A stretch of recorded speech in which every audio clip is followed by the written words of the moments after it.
dissipation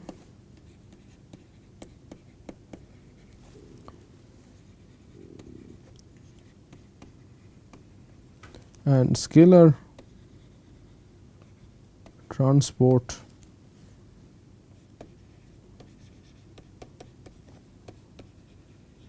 for mixture fraction Z. Okay. So, you remember that we did this for the reactive scalar, and we found out the gradient transport assumption was not very good because that was a reactive scalar with source terms, but of course mixture fraction is a passive scalar. So, we can use the gradient transport assumption, and if we do that, what we will get is that if we use this assumption u double prime z prime for Favre average is equal to a turbulent diffusivity,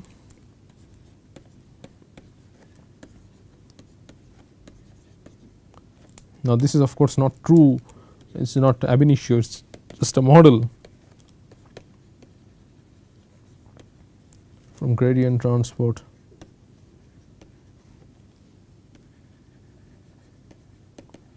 assumption, okay, and this is turbulent diffusivity modeled in analogy with eddy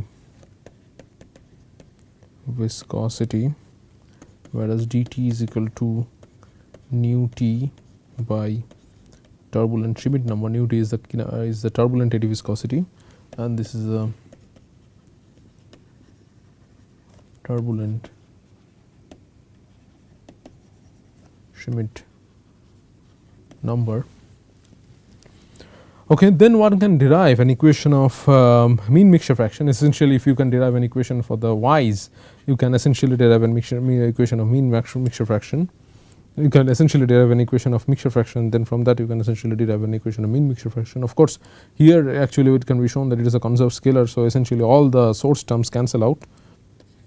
That is the whole purpose of defining a mixture fraction, that it is a conserved scalar. So, you got the temporal term, the convection by mean flow,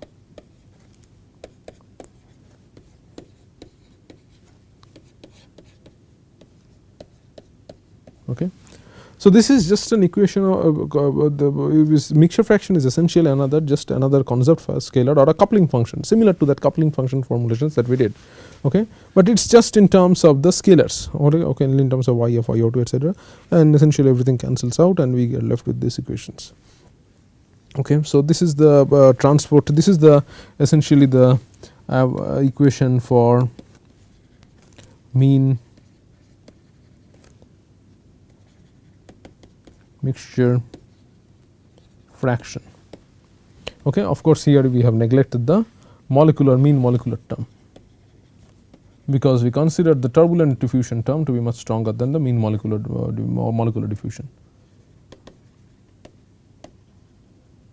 But we can, as we said before, that it can be absorbed within this dt term also.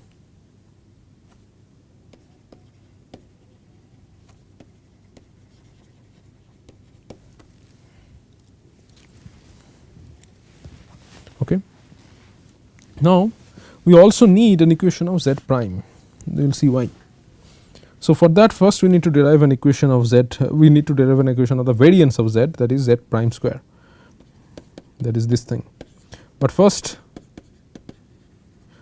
derive an equation for z double prime, and that is given by this. We should derive this.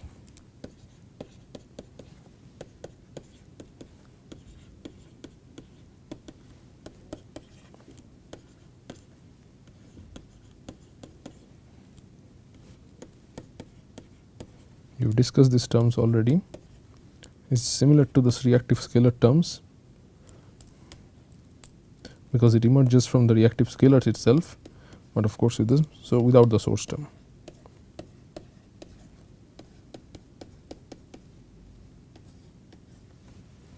Okay. Now, here of course we have if we consider that this rho d etc., and their mean gradients are neglected for simplicity. So, essentially the first two terms on the RHS can be combined to obtain a term which is proportional to this thing. Okay. And then by multiplying the whole thing by multiplying by twice rho z prime, okay, we can get an equation for z double prime square, and then we use the continuity and average, and then we get an equation for this the Favre average z prime square. Okay, this is once again, as you have seen, this is once again similar to the kinetic energy thing, because kinetic energy was essentially the u prime, that is a fluctuating velocity squared averaged. Okay, so it's essentially this the scalar counterpart of the kinetic energy, turbulent kinetic energy. Okay, so now essentially then what we can do is that we can go with essentially these things. We can essentially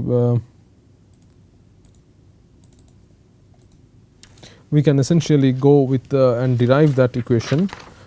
Okay, and that is given by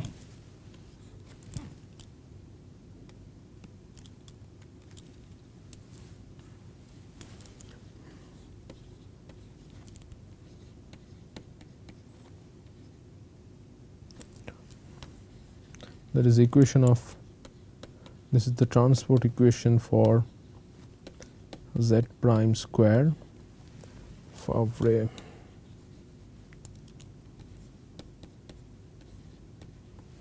averaged, and that is given by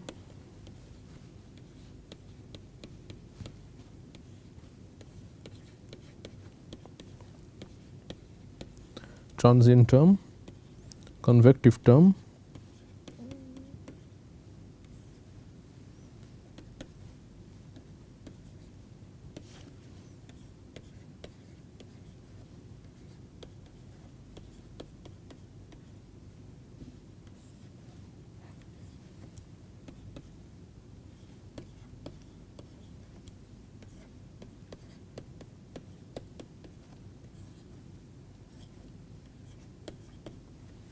I will describe these terms in a while, please hold. Okay. So, now let us call this as T1, T2 and T3. Okay. So, on the left hand side, of course, this is the transient term and this is the convection of the variance of z by the mean velocity, that is u Favre averaged. Okay. On the right hand side you get these three terms, and this once again needs an explanation, just like the way we explained the previous previous reactive scalars. Okay. So, T1 is essentially a turbulent transport term.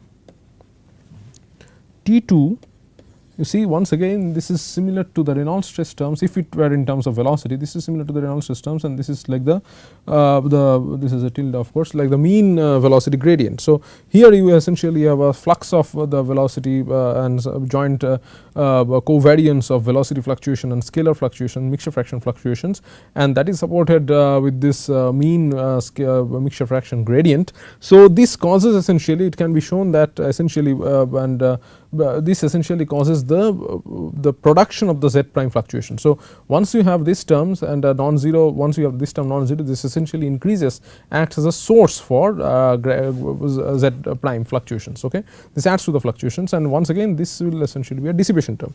But let us write this down. This is essentially the mean, this is the production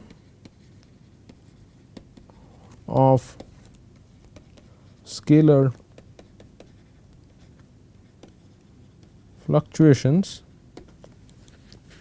Okay. And once again here we have neglected the mean molecular transport term for simplicity, but of course we will see that the molecular diffusivity does not vanish, and it arrives and it comes back in the Favre averaged scalar dissipation rate term, that is which is this term. So, this is essentially Chi tilde is essentially 2D. By the way, here D essentially we have assumed that Lewis number equal to 1. So, D is essentially Di. So, thermal diffusivity equal to molecular diffusivity, and the diffusivity of all species are also equal. So, that assumption is there.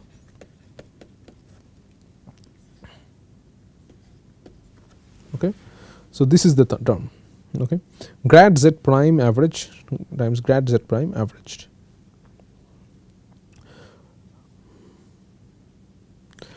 Okay. Now, the integral scalar time scale, you can use this. So, essentially in this term, this is the convective, this is the transient term, this is the convective term, this is the turbulent transport term, this is the production term, this is the production term, okay, and this is the dissipation term. Okay. So, what the scalar fluctuations are produced by this presence of mean mixture fraction gradients, and it is destroyed or dissipated in the fine scales by this scalar dissipation rate Chi. So, that is the mechanics of how scalar fluctuations are produced and dissipated. Okay. And what can be shown also that is essentially it takes essentially this essentially takes the large scale mixture fraction gradients, and then it essentially creates this scalar fluctuations at large scales, and essentially this will be dissipated at the small scales. Okay.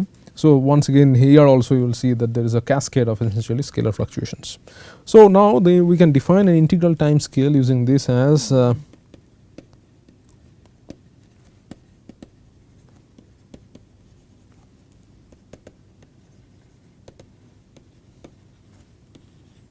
tau Z is equal to Z prime square Favre average distributed by the scalar dissipation rate, and tau, the time scale is essentially tau k Favre average divided by mean dissipation rate, turbulent kinetic energy dissipation rate, and those can be, as we have seen before, those can be connected through these things, whereas this is often 2.0, but sometimes 3.0, the proportionality constant. And using this one can write the scalar dissipation rate is essentially Z x tilde times epsilon by k times Z prime square. Okay. This is often called the scalar dissipation rate anomaly, because you see that scalar dissipation rate is a small scale quantity, but here you do not have any diffusivity essentially. Okay. So, it is essentially dependent only on the mean dissipation rate and the turbulent kinetic energy dissipation rate and the turbulent kinetic energy average, and the scalar fluctuation and the variance of scalar fluctuations. Okay. So, this is the thing, and then we will use this. We have essentially derived what we have done here is that we have derived an equation for Z, we have derived the governing equation, or not derived, we have just written down rather the governing equation, but we have shown you how what are the steps to derive. We should derive. We have shown the steps for the governing equations for Z tilde and Z prime square tilde. Okay. There is a mean mixture fraction, Favre averaged mixture fraction, and the Favre variance of mixture fraction fluctuations. Okay. So, we have obtained this. So, this is a very important step, you will see why. Okay. Using this we will show that we can essentially use the flame-Nettle model. Now, what is the flame-Nettle model? Now, the flame-Nettle models are basically we consider a full flame, that is, if we say consider a jet flame like this, if we will, which is say air coming out. So, this is in a gas turbine combustor, and you will have a this is a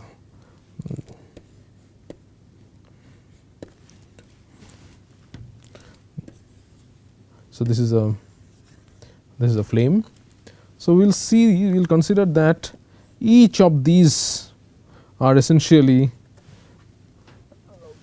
a flamelets. Okay. So, this whole flame, so these are essentially say temperature like this. So, whole of this flame, okay. So, temperature goes down when you go away from the flame, temperature goes down when you go away from the flame on this side also. Okay. So, you have the flame here.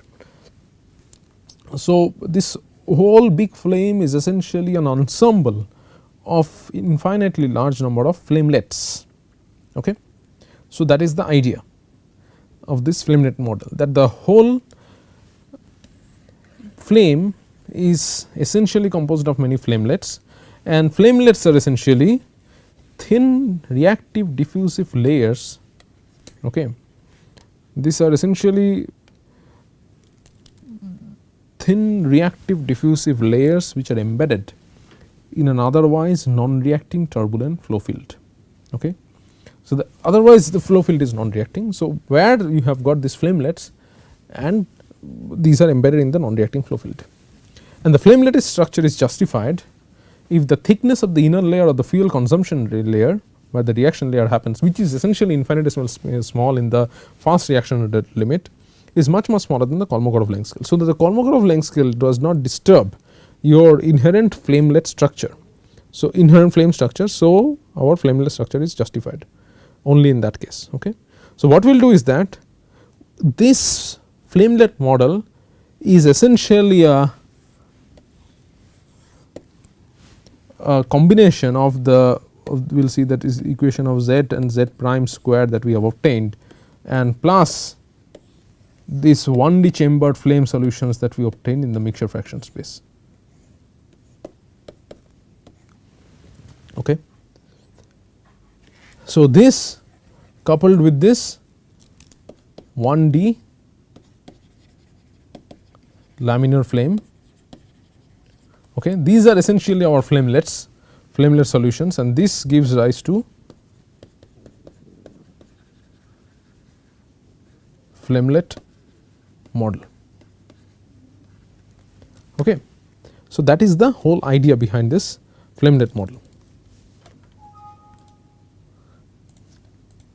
So, we will see essentially that the flamelet concept focus on the location of the flame surface and not reactive scalars. In this flamelet concept will not in the there are essentially two versions of the flamelet model that we will discuss. In the first one we will not even go to solve for the reactive scalars. Okay. What we will do is essentially solve for the mixture fraction, the average, we will solve for the z and the z prime square. Okay. We will not even solve for the mixture fractions. Later we will do that. We will not even solve for the reactive scalars, we will solve for the mixture fractions. Okay. So, the essentially first important thing is that essentially to find out the location of the flame surface, and what is the location of the flame surface? The ZST, the iso contour or the iso surface ZST stoichiometric will be my location of the flame surface. Okay. Now, this location is defined as the isosurface, as we have said, is the non-reacting scalar quantity Z, and this non-reacting scalar quantity Z is a conserved scalar because it does not have any source term in the transport equation, and the statistical moments of the reactive scalars will be obtained using the statistical distribution of the scalar Z. How? We will obtain the statistical distribution of the Z by the Z prime and the Z double prime square equations, and then we have to find out somehow by which we can relate Rho the reactive scalar as a function of Z. Okay. This can be either done through some kind of a like a model, that is we assume that the solution of the 1D flame that we have done is valid everywhere. Okay. And or the other way is to basically solve for Rho as a function of Z. We will do both. Okay. Now, but the other thing is that there is one more step in between, that is just by knowing Z prime and Z double prime square, this Rho is a function of Z, one Rho from one Z. So, to map that essentially we need to know a distribution of Z. Okay. And we will have to find out how we can describe a distribution of Z. So, essentially, so but the advantage is that you see the problem was with reactive scalars, handling reactive scalars was that the reactive scalars we could not apply the classical non-reacting turbulence modeling strategy. okay, because they did not obey sometimes the gradient transport assumption there is a huge closure problem for the mean reaction rate. So as soon as you define, go to you basically then you have take a detour, and instead of directly attacking to solve for the mean reactive scalar space, that is, you instead of trying to solve for xi I, which creates problems, we do not go for that approach, okay, rather we go for solving for the non reactive scalar, or essentially this conserved scalar, which is this z prime, z tilde, that is the Favre average z and this one, okay. And then we map this reactive scalar xi to z using either the 1D flame solution or an equilibrium solution that we obtained, or by solving for this. We will show both. So this is the flamelet approach. Is it clear to you? It is a very beautiful concept. See that, because xi I poses problems. You have problems with closing xi I. It does not obey your classical gradient transport assumption. It does not obey your closure. But the reaction rate cannot be closed properly. Okay, and we have to resort to some like ad hoc modeling things like eddy breakup model, eddy dissipation concept, etc. So a more elegant approach is that you go for a scalar, okay, you go for a conserved scalar which obeys gradient transport assumption and which does not even have a source term. What is that scalar? That scalar is z, mixture fraction, okay. So then you basically solve for z tilde and then you solve for z prime, okay, and then you map your reactive scalar onto this z, okay. Now of course you have to do one to one mapping, and for that you need only z, and z prime is not enough. You need to basically find a PDF of z, and we will see that that PDF of z can be formed just by using the knowledge of z averaged, that is the Favre average z and z prime, the variance of z, okay. So using this you can find essentially the PDF of z, and then you can essentially map the reactive scalar into z space one to one, and then you can find out the reactive scalar at each point in space, okay. So that is the beauty of this flamelet model. Of course it has its own inherent assumptions, and you are assuming that at each point is essentially the flamelet behaves as if it is a 1D flame. So but that those assumptions can be refined as more and more, as we will see later, okay. So that is the thing. So the basic most important thing is that you can, if you can use a conserved scalar, then a lot of problem gets solved. Problem is essentially alleviated because of this because sidestepping this closure problems, okay. So we will see that, or we will use the models essentially based on the presumed shape PDF approach, and that will require the knowledge of Favre mean, z average and z prime square, which we have already obtained. And using the gradient transport assumption hypothesis in the Favre average mixture fraction, we have obtained this equation. Here rho bar is essentially, if you see, rho bar is essentially rho average.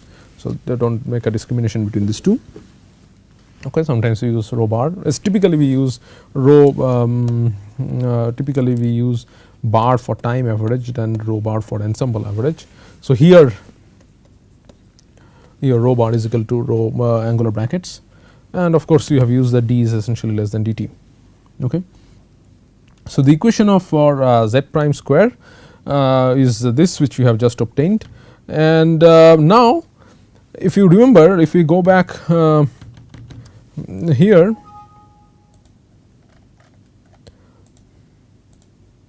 you see this temperature for the 1D chamber flame, or for a Bach-Schumann flame, that is a which we can might have read in books, or for the equilibrium solution, your temperature is essentially a linear function of z, okay. So or the enthalpy actually will be a linear function of z. So why do not we use this assumption? So we can use this assumption essentially to find out, and we can write this as a to establish a relation between enthalpy and z. This is very important. So we say that H at any point is essentially H2, that is your fuel stream H2 plus sensible, this is sensible enthalpy by the way, times Z plus H1 minus H2. So H at any point is essentially a linear function of Z. You know H and you know your boundary conditions H1 and H2, okay. You find out the H at that point. So all you need to know is essentially what is the value of Z. So similarly we write that the mean value is essentially H2 plus mean Z times this is of course true, this if that is true, this is also right. So, we can use this. Okay. Of course, however, that if you have a more complicated case, that if you have different boundary conditions for z tilde and h tilde, the Fabre average z and Fabre average h, you may not have to use a different more generalized formulation for h, and there can be heat loss due to radiation or unsteady pressure changes, then you cannot use this. So, in that case what you use is that you use a Fabre average equation of enthalpy, like which we have already known, like this. And here of course the spatial variation of pressure is neglected in the small or not 0, this is small Mach number limit, okay, and dp dt pressure averaged time is important for modeling. So, that has been retained for ICE engine or diesel engines or for even thermoacoustic instability in gas turbine engines. And the temperature changes due to radiation within the flameless structure also have a strong influence on the prediction of NOx formation, and transport term containing the molecular diffusivity has been neglected, and non-unity Lewis number effects are neglected, and no equation we have for we do not use any equation for enthalpy fluctuation, because in the non-premise turbulent combustion it is assumed that the fluctuations of enthalpy are due to mixture fraction fluctuations. So, that is the inherent assumption. So, this is just a side step that if you have a complicated situation in which you cannot use this, what to do. Okay. But in most cases if you use this, then you can use the presumed shape PDF viewpoint. Okay. So, what we will do is that, as I have said, that H is essentially H2 plus Z times H1 minus H2. So, you need to know H at any point, all you need to know is that if these boundary conditions are available, you need to know essentially what is the Z at this point. Okay. But when you have in RANS in an average simulation, of course, when you have done this equation of Z, all you have essentially solved the equation of Z, okay, and Z prime square. Of course, you must remember that only this solving this equation is not enough, you have to solve for the average equation of u, that is the momentum equation, the continuity equation also, and along with the k equation and the epsilon equation also. So, only then you can basically solve have this equation of Z prime and Z prime squared, because you see that those equations you have already obtained this to get this first you need to have mean u prime and mean k prime. So, you can obtain those by the Reynolds average Navier-Stokes equation. Okay. So, but that is of course implied that only solving for Z and Z prime is not enough, you have to solve for u prime u averaged equation and k averaged equation and epsilon averaged equation also. So, but once you do that, you have essentially a distribution of Z and Z prime square at each point in the flow, but that is not enough. Why? Because enthalpy at each point is essentially a function of Z at each point. So, what you need to do is that using this you need to basically generate all possible values of Z. What is that? Essentially that is the PDF of Z. Okay. So, what we do is that we essentially assume a shape of PDF exists for a given flow turbulent flow. Okay. So, that is done by this presumed PDF model, which is also known as the conserved scalar equilibrium model. We will presume a 2 parameter PDF in advance, which in turn fix the functional form for the PDF of 2 parameters known in terms of Z and Z prime. So, we will obtain a PDF, okay, something like this. Z is a PDF of Z, and this is only a function of Z average and Z prime square. Okay.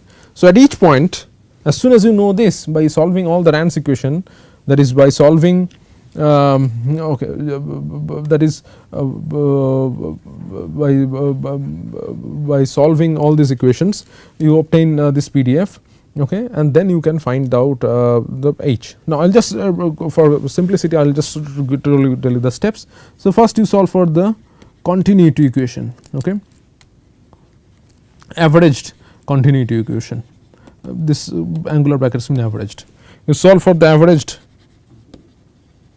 momentum equation, it might be need to be solved in sync, not alone. You solve for the average k equation, you solve for the average epsilon equation, okay, and then you solve for the average or the Fabre averaged, this string should be Fabre averaged, or you can essentially solve you essentially get these terms essentially here, okay. this is just a Favre average also. So, u v w equation you get, and density you get, pressure you get, okay. And then you solve for essentially the turbulent kinetic energy using the methods which we have described before. All this you solve, and then you solve for this equation z and z prime, okay. But of course, you see in a real condition you can have numerous of these reactive scalars which you are not solving for. So, the computational load is also reduced. So, you solve for all these things, okay. So, now after this, okay, you have not solved for any of the reactive scalars.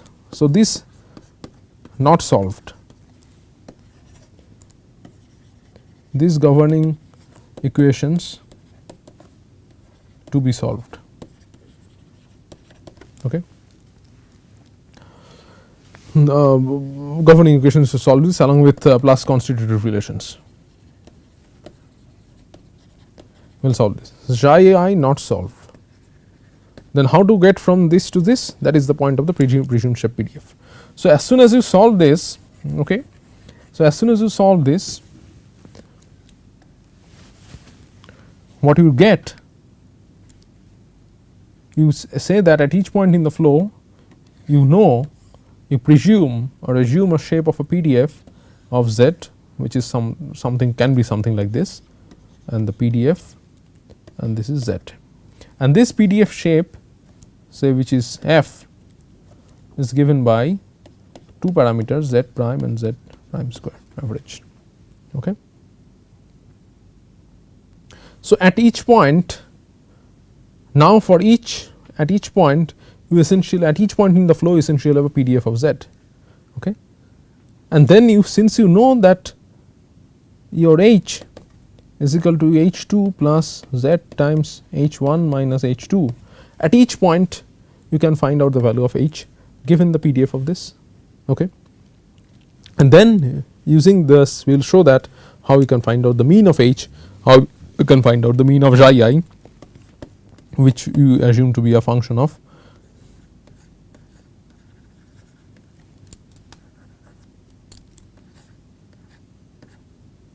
will be essentially a function of z, okay. So, that is the idea.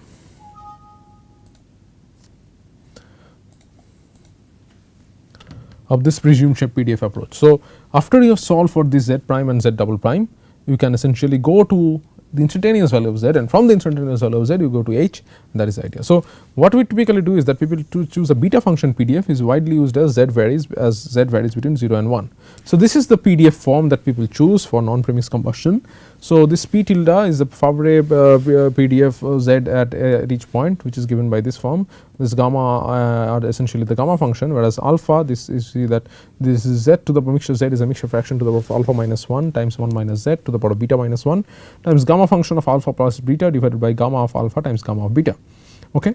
And whereas this alpha is, you see, mean z and mean z and z prime does not explicitly come, but it comes through here essentially, where alpha is equal to z Favre average z times gamma, whereas beta is equal to 1 minus z Favre average z times gamma, whereas gamma here z prime comes. So, z is essentially z, not z prime, z tilde essentially. So, it is z tilde times 1 minus z tilde divided by variance of z, okay, minus 1 which should be greater than 0.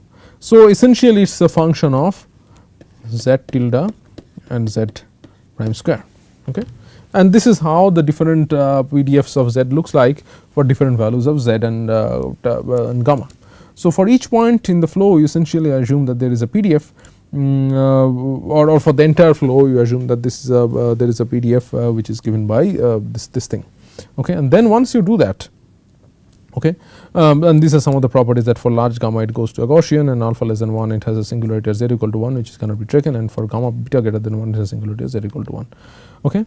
But then the thing is that once this PDF is obtained, you can get, assuming that this xi I by this 1D chamber flame model, okay, what we obtained, that we can write that xi I is essentially only a function of z, okay. That because we have shown that essentially z behaves like an independent variable.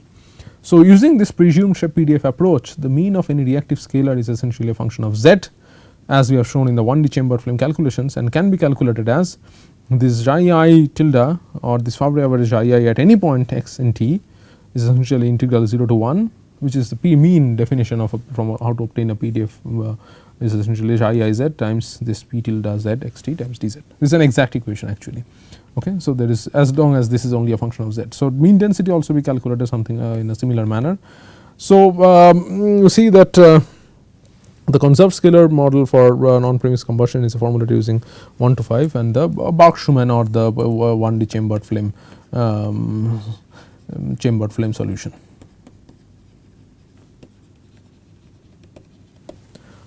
Okay. So that is the whole idea. So now you see that why the 1D chambered flame analysis is so important. Once you have a chambered flame analysis, you can go using, you just transform that into mixture fraction space, and then you just solve for all this u tilde, u averaged, v averaged, density averaged, p averaged, z averaged, and z variance of z, and you solve for k, the turbulent kinetic energy, and epsilon. And then as soon as you have that, you construct this presumed PDF of z. And then by the assumption of, or that as these all the local flames essentially behave typically like a 1D chambered flame, and where the xi is a function of xi is xz, and immediately using that you can find out the model of the averaged value of xi at each point in flow. Okay, so without actually solving for xi, just by solving for z, and because xi is a function of z, we just can obtain this PDFs of xi. Okay, so that is the whole point of this thing. Okay, so laminar, so this will consider take up in the next class, that there can be alternative methods by which so here we had to, you see the limitation of this method is that here you have to assume that at each point in the flow the 1D chamber flame of this Bach-Schumann solution, this simplified laminar solution, is valid at each point in the flow. So that is a little bit restricted assumption, but that can be relaxed when you essentially solve for xi as a function of z explicitly without resorting to this solution. We can also directly solve for xi, and that will be taken up in the next class. So till then, goodbye, and see you in the next class again.